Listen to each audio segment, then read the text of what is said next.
Hi, I'm Shreya Ghoshal, and I sang just now two beautiful songs for the film Ennu Ninte Moideen. This film is very special. It is special because it is based on a true story. Both the songs are beautiful and you like it. It's composed by M. Chandranji and written by Rafiq. Um, very, very special, so I hope you enjoy this.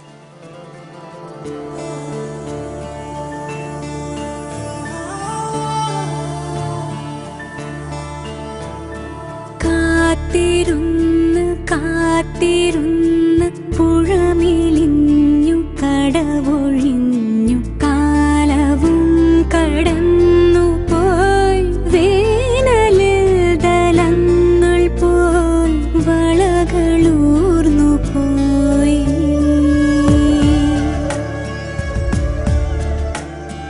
ഓർത്തിരുന്നു